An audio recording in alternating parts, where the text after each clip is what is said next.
How much man-to-man can you afford to play? Yeah, I mean, we'll mix it in. I mean, you got to be able to mix coverages, week in and week out, because if they know you're always in man, they'll take advantage of it. And obviously, if you're in a ton of zone, they'll take advantage of it. So we definitely got to get enough guys in there to stop the box and kind of pick our poison or pick our times when we want to play all-out man. What makes Jonathan Brown so special? Just instincts and playing hard and experience. I mean, he's played a ton of ball. We expect him to play well, and he's doing that. He's playing with great energy and passion right now. And everyone says instincts. Where does that come from? How do you find that? Wow, if I had to answer that, just has a great feel for it. He knows when to slip a block. He knows when to take a block on. The great ones usually can see the play developing before it actually gets there. And that's what he's done.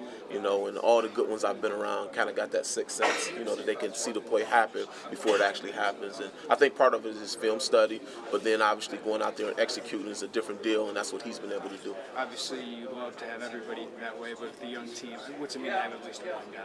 It's great, because, he didn't play a lot for us last year because he was banged up.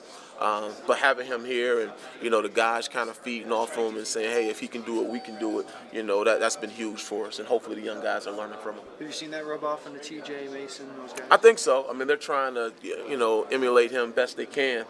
Some of it obviously is God-given for him, but I think his work ethic in terms of how he prepares is something that the kids are really buying into, and they're working hard at mimicking that. If Tico's back in the fold, how much does that just help the D-line, especially?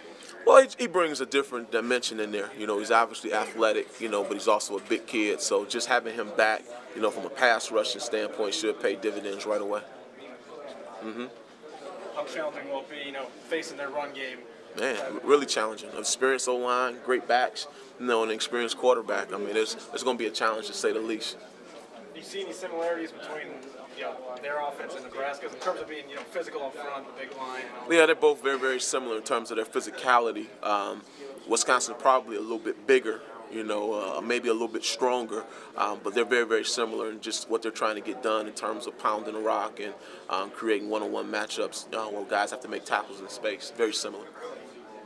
Yep. Do you feel better right now after the bye week, just in terms of making progression on the things you guys need? Yeah, you never feel better until you get another win. Right. But I'm pleased with where we are in terms of our preparation. I think our kids understand what's expected and what we're going to see. Now it's just obviously going out and executing it and getting it done.